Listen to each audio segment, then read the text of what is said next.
Every couple has their hurdles, right little disagreements about who left the wet towel on the bed. Or bigger, more serious talks about finances and the future. My hurdle, the one my fiancé James and I had to navigate, wasn't a disagreement.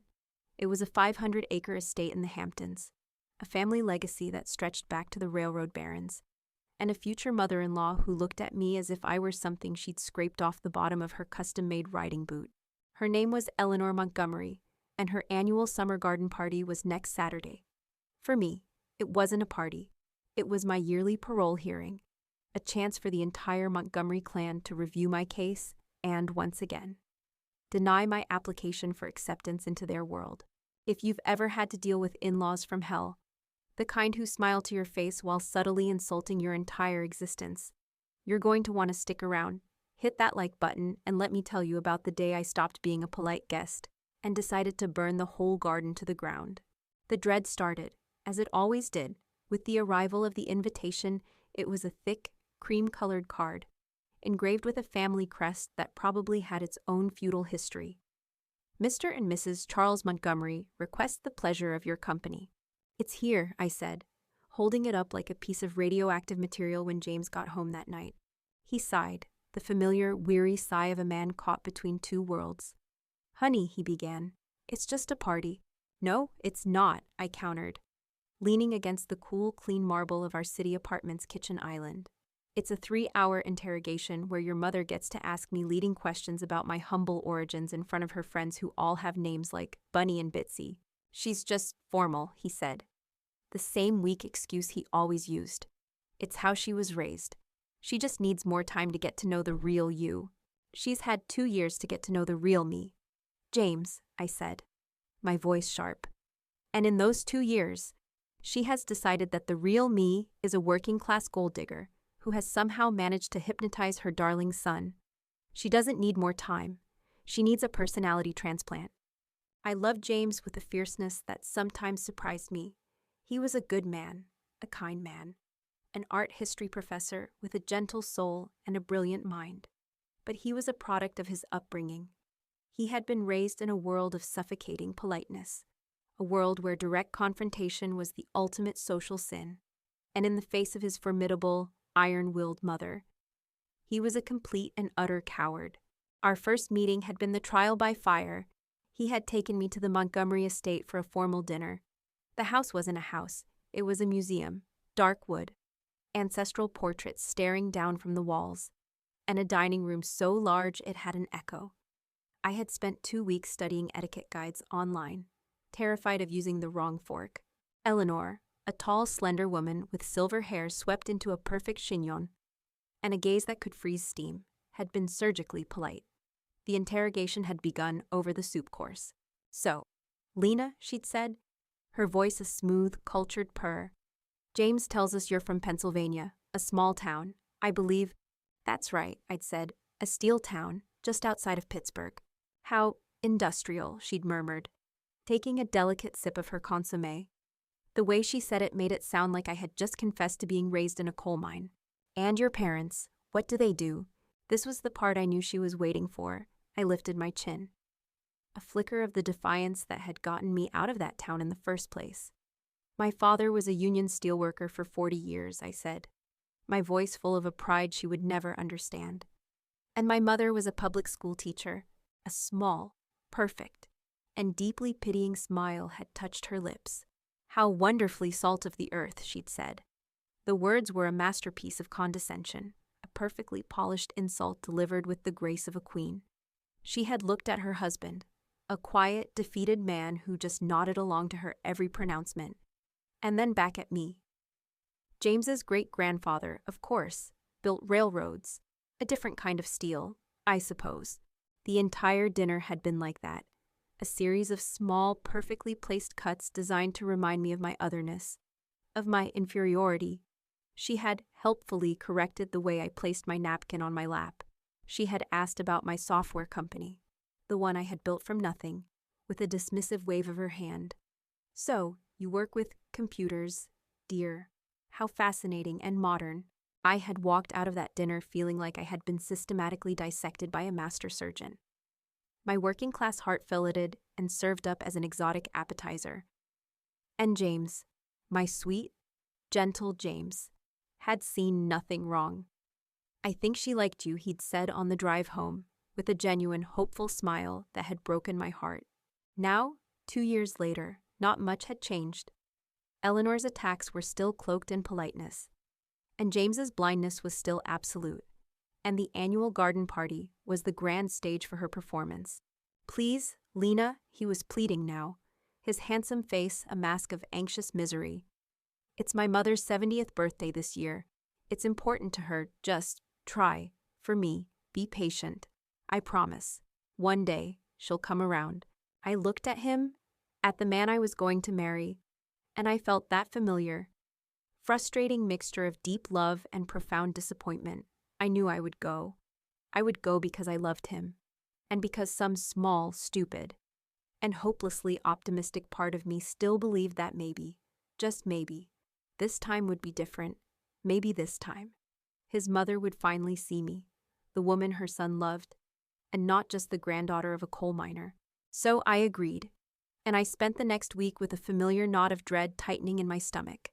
I picked out a dress simple, elegant, and expensive, a piece of silk armor. I mentally rehearsed my answers to the inevitable, intrusive questions. I prepared for battle.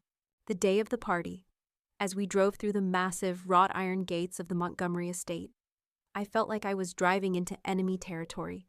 The endless, perfectly manicured lawns, the fountains, the tennis courts, the sheer, oppressive scale of their wealth. It was all designed to make a person like me feel small. "It'll be fun," James said, trying to sound cheerful. "The gardens are beautiful this time of year."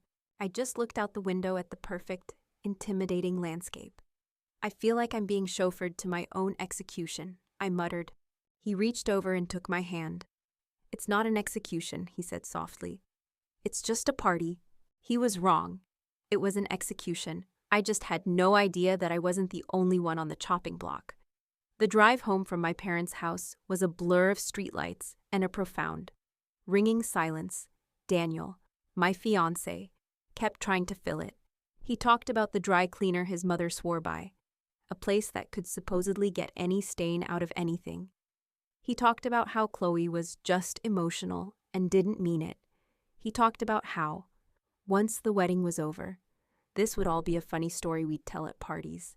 I just stared out the passenger window, his voice a meaningless drone. A funny story. He thought the public execution of my life's dream and the complete, systemic betrayal by my own family would one day be a funny story.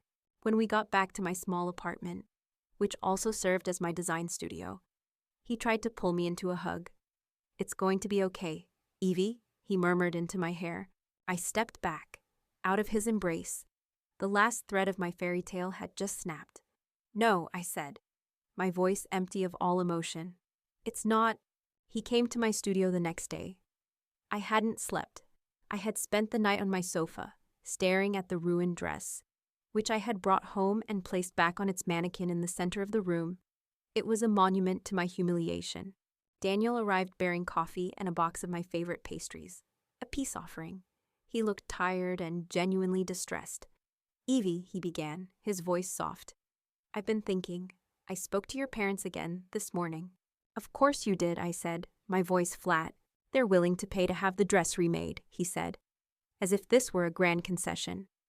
"They'll hire any designer you want. And Chloe is a wreck. Your mom says she hasn't stopped crying." I looked at him, and for the first time, I saw him clearly. I saw not the kind, steady man I thought I loved, but a weak man, a man whose primary motivation was not my happiness, but the absence of conflict, a peacekeeper. And in a war zone, a peacekeeper is the most dangerous person of all, because he will always ask the victim to negotiate with the terrorist. "The problem isn't the stain, Daniel," I said, my voice still quiet, still dead. "I can make another dress. The problem is that you stood there and you watched my sister systematically destroy me. You watched her mock me, belittle my life's work, and then physically destroy it. And your first instinct was to run over and comfort her." "I was just trying to stop a fight," he said, his voice rising in frustration. "They're your family. What was I supposed to do?" You were supposed to defend me, I whispered. And the truth of that statement was a fresh, sharp pain. You were supposed to stand with me. You were supposed to be my partner, but you're not. You're just another person who expects me to swallow my pain to make my sister feel better. I looked at the beautiful, antique diamond ring on my finger, a family heirloom, his grandmother's. It suddenly felt heavy, like a shackle. I can't marry a man who would ask me to apologize to the person who just stabbed me in the back, I said. I need a partner, Daniel, not another peacekeeper. Slowly, my fingers trembling, I pulled the ring from my finger and held it out to him. The look on his face was one of pure, wounded shock. Evie, no, he pleaded. Don't do this. It was one stupid, drunken mistake. Don't throw away everything we have because of it. She didn't throw away a dress, Daniel, I said. She threw away my trust, my heart, and my family just watched her do it. And so did you. He didn't take the ring. He just stared at me, then at the ring, then back at me, his face crumbling. I love you, he whispered. I know, I said, and a single hot tear finally escaped and traced a path down my cheek. And that is the most tragic part of all. He finally left, leaving the ring on the coffee table. The door clicked shut behind him, and in the profound, absolute silence that followed, the full weight of my losses crashed down on me. My fiancé, my family, my dream, all of it, gone. I don't know how long I sat there. Hours, maybe a day. The world outside my studio window ceased to exist. My universe had shrunk to the four walls of that room, and the silent, stained ghost in the center of it, at some point, in the dim, gray light of the second day, a new feeling began to stir beneath the thick, suffocating blanket of my grief. It was anger, a cold, hard, and deeply clarifying anger. I stood up and walked to my supply cabinet. I took out the heaviest, sharpest pair of fabric shears I owned. I was going to destroy it. I was going to cut that dress into 1,000 tiny, unrecognizable pieces. I was going to burn the scraps. I was going to obliterate the last, painful symbol of my humiliation. I stood in front of the mannequin, the heavy steel of the shears cold in my hand.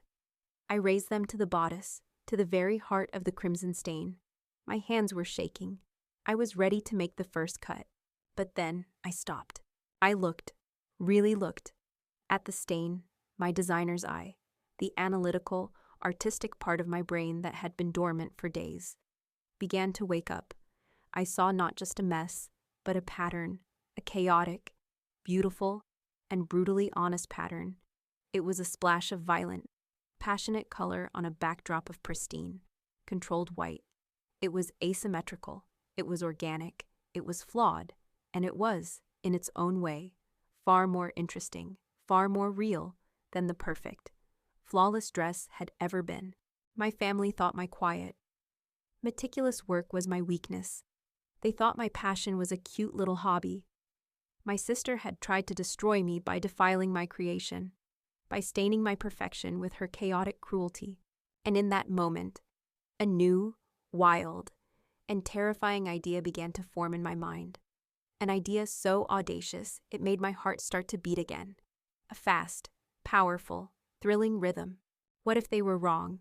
What if the stain wasn't the end of the story? What if it was the beginning? What if my humiliation wasn't a weakness, but an inspiration? I put the shears down. I walked over to my drafting table, which was buried under sympathetic flower arrangements from friends. I swept them all onto the floor. I pulled out a fresh sheet of paper, my hands moving with a new, urgent purpose. I picked up a charcoal pencil, and I began to sketch. The first drawings were angry, jagged, and chaotic. But then, a new language began to emerge. I wasn't just copying the stain. I was interpreting it. I was exploring its shape, its energy. I drew a skirt with a cascading ruffle that mimicked the splash of the wine. I designed a bodice with a pattern of beading that followed the jagged, bleeding edge of the stain. I was taking the ugliest, most humiliating moment of my life, and I was turning it into art. The grief, the pain, the rage, it was all still there. But now, it had a purpose. It was fuel. It was being channeled, focused, and transformed into something new, something powerful, something beautiful. For the next week, I worked in a fever dream. I didn't answer my phone. I didn't check my email. I just worked. I sketched. I draped fabric. I created a mood board. The theme was kintsugi, the Japanese art of repairing broken pottery with gold, embracing the flaws and imperfections to create a stronger, more beautiful piece of art. My collection would be my kintsugi. It would be about the beauty of being broken and the strength it takes to put yourself back together again. I would call it Stained. I knew, as the collection began to take shape, that it was the best work I had ever done, but it wasn't enough to just create it. I needed a platform. I needed a runway. I needed the world to see it. I spent an entire night researching, my fingers flying across the keyboard, and I found it, the Sterling Vanguard Award for Emerging Designers. It was the most prestigious, most career-making competition in the country, sponsored by the luxury goods powerhouse, Sterling Brands. The prize was a $100,000 grant and a featured show at New York Fashion Week. To win it was to have officially arrived. The deadline for submissions was in 1 month. I looked at the ruined dress, still standing in the center of my studio. It was no longer a symbol of my humiliation. It was my muse, my battle standard. I looked at my sketchbook, at the designs that were pouring out of me, born from the ashes of my old life, and I felt a fire I had never felt before. My family had tried to put me in the shadows. They had tried to make my talent a small, cute, harmless thing. They had tried to destroy my one moment in the sun. I was done with moments. I was going to create a supernova, and its light would be so bright, it would be impossible for them, or anyone else, to ever ignore me again. I spent the next 2 days photographing my designs and writing my proposal. Then, with a hand that was no longer shaking, I attached the files to the online application form for the Sterling Vanguard competition, and I clicked Submit. The day after I ended my engagement, I woke up to a war on 2 fronts. The first was the barrage from my family, a relentless assault of phone calls, text messages, and voicemails. My mother was the primary attacker, her messages a masterclass in emotional manipulation. "Evelyn, you are tearing this family apart. Chloe is a wreck. You need to be the bigger person. Your father is so disappointed. He said you've thrown away a perfectly good man out of pure spite." Daniel's mother called me. She was in tears. "You have humiliated their family. You need to call him and apologize." Apologize.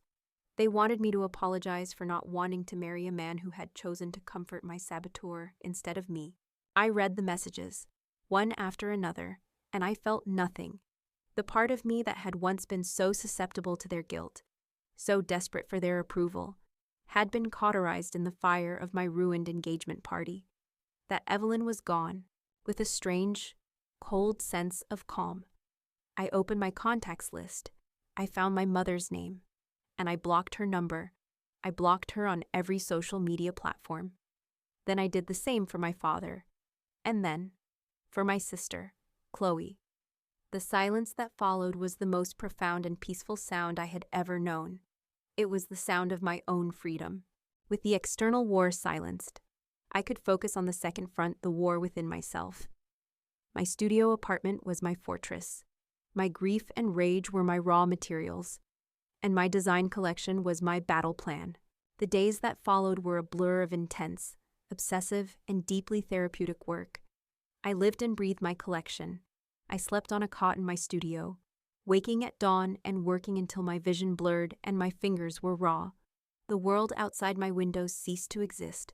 My entire universe was contained within those 4 walls, a world of fabric, thread, and a single, burning purpose.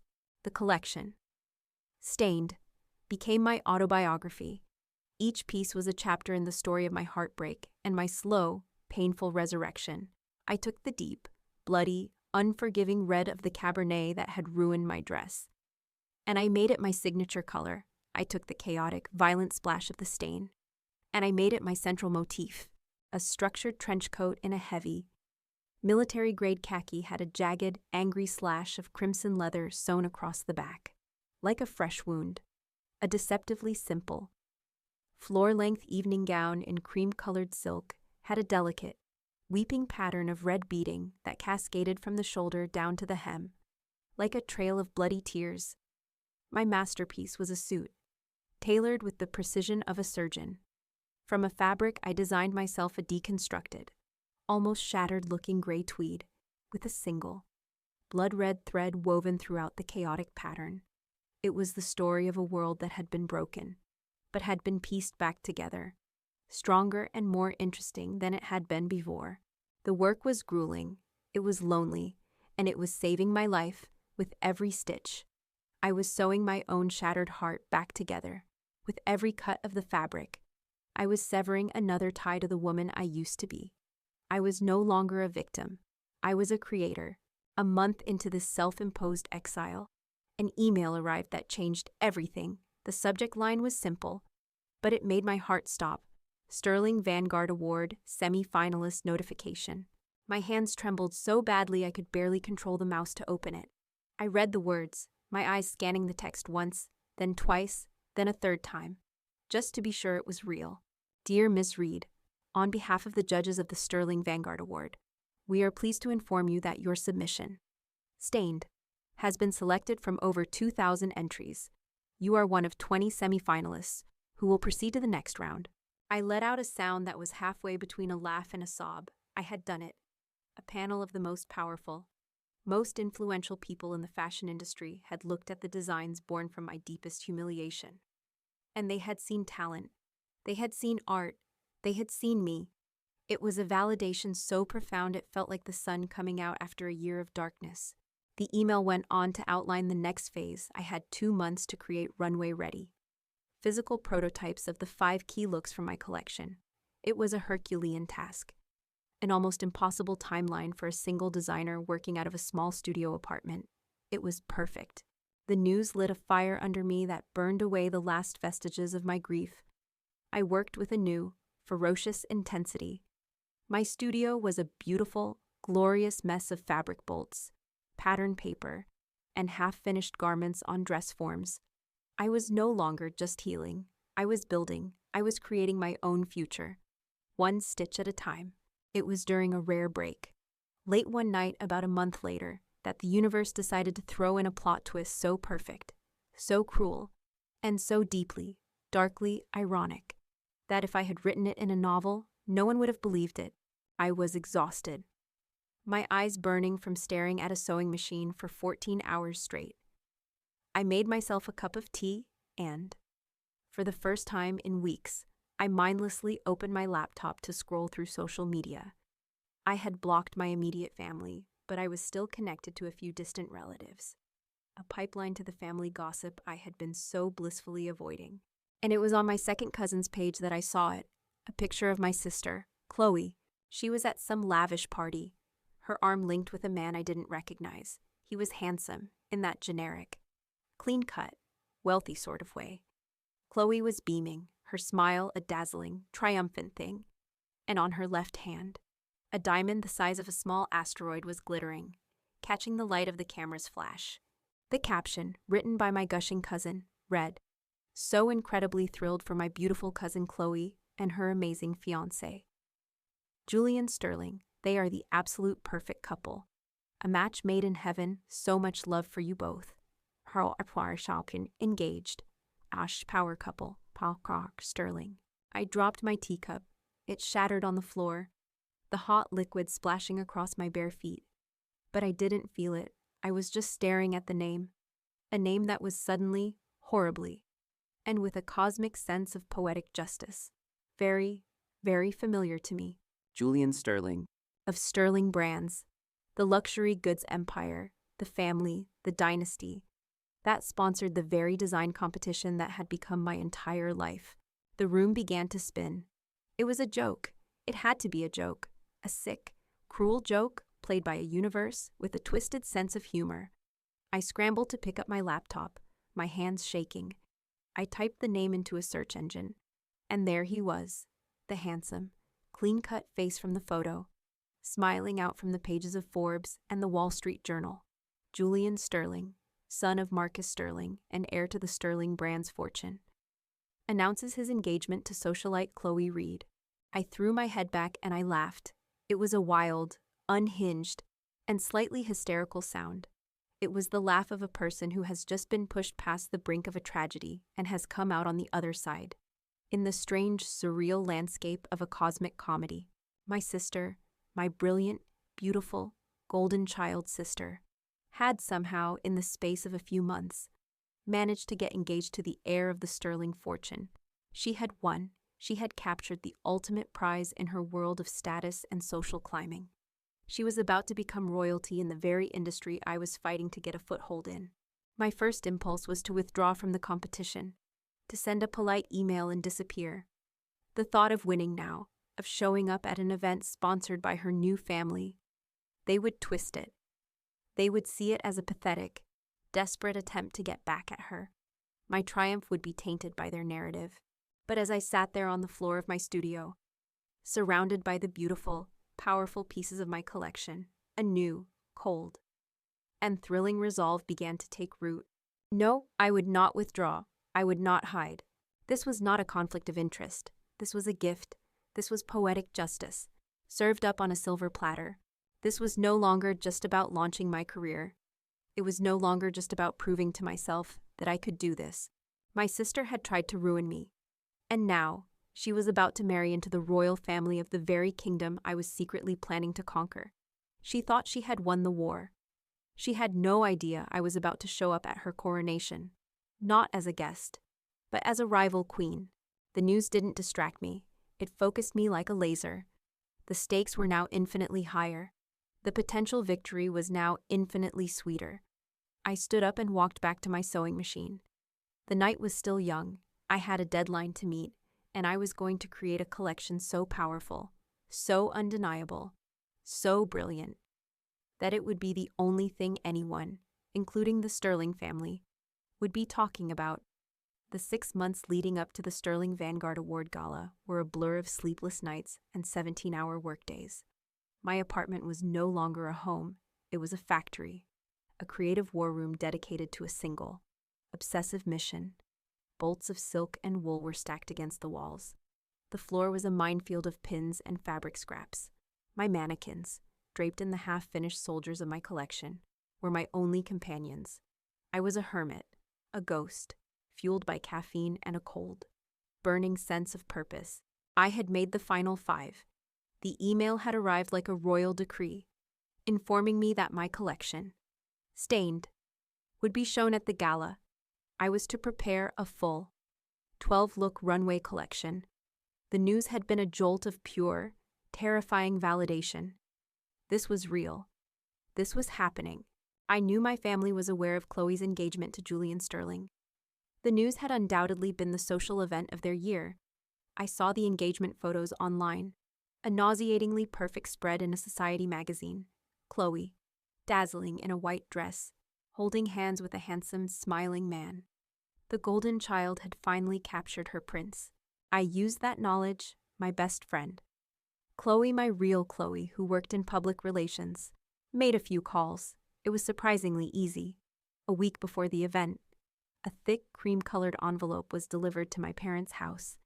Inside were 4 front-row tickets to the Sterling Foundation's annual charity gala, one of the most exclusive and sought-after events on the city's social calendar, a gift from a friend of Chloe's agency.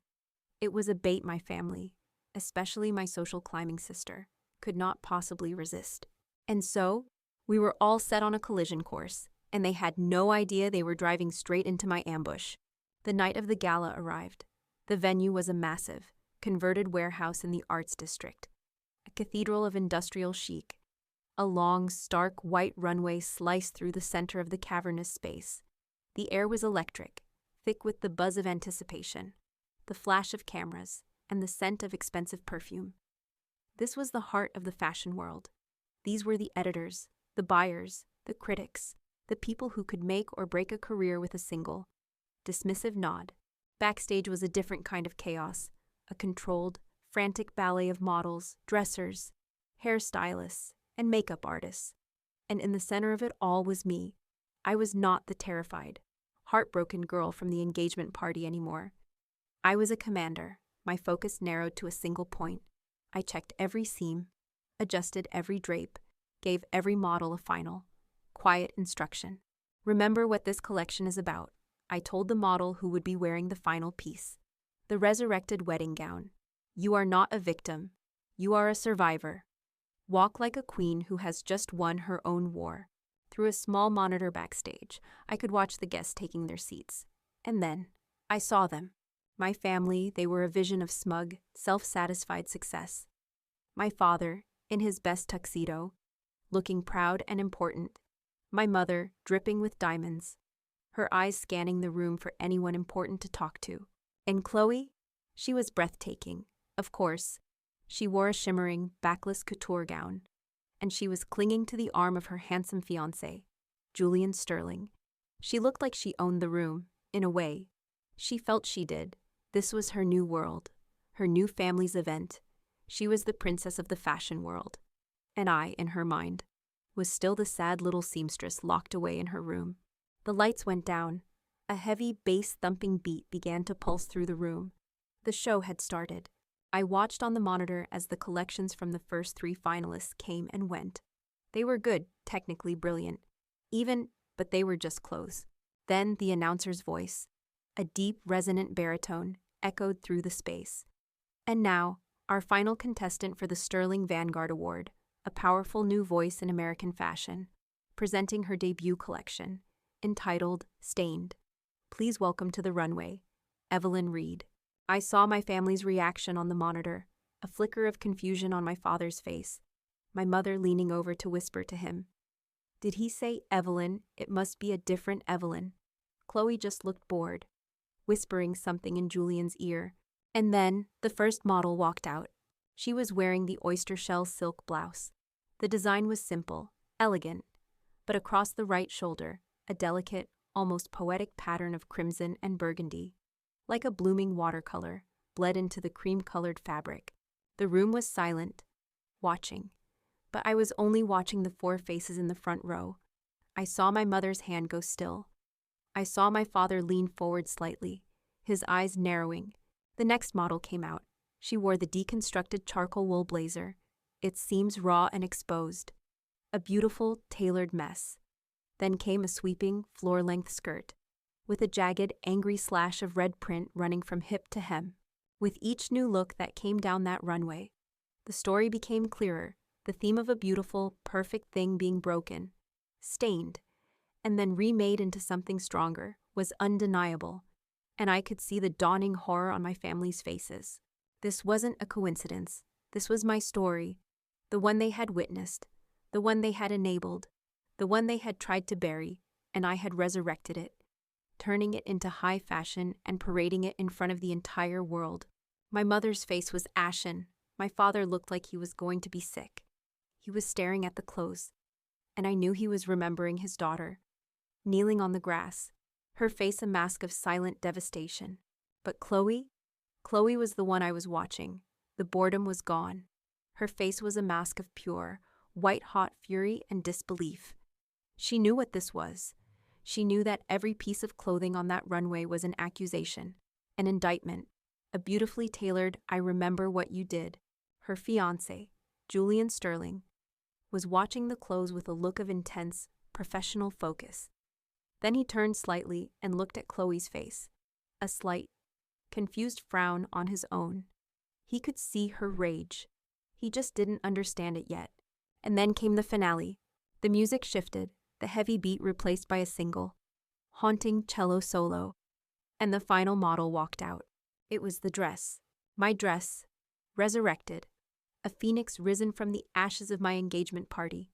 It was the same silhouette, the same Duchess satin, the same cloud of a skirt, but the bodice, the place where the wine had struck, where the heart had been shattered, was now a solid, glittering, breathtaking mass of hand-sewn beads, rubies, garnets, and crimson crystals.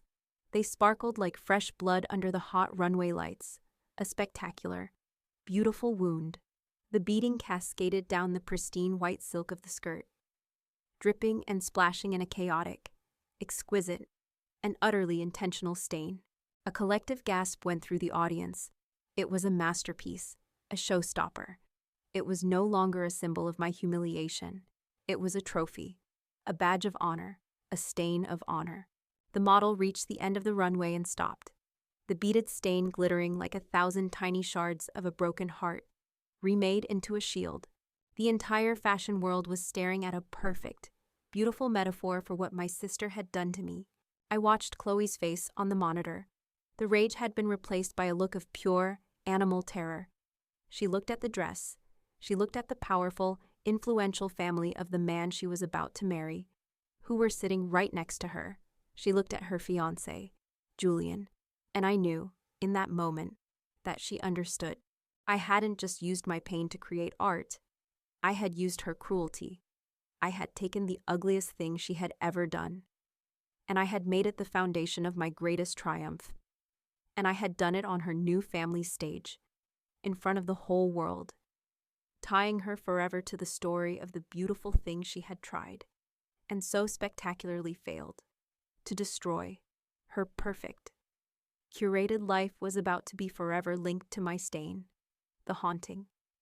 Solitary notes of the cello faded into silence.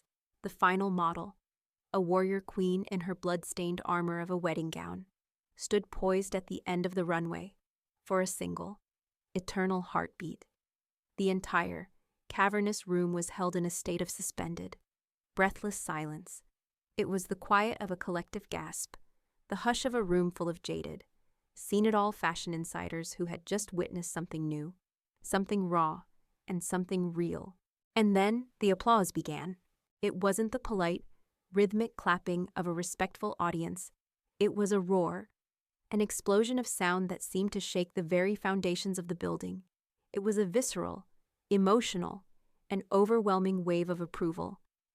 The flashbulbs of the photographers at the end of the runway erupted into a frantic, blinding strobe, a desperate attempt to capture the lightning I had just put in a bottle. I saw people rising to their feet, first the critics in the front row, then the buyers, then the entire, packed house. The announcer's voice, now full of a new, genuine excitement, boomed through the speakers. The Stained Collection, by the winner of the 2025 Sterling Vanguard Award, Evelyn Reed.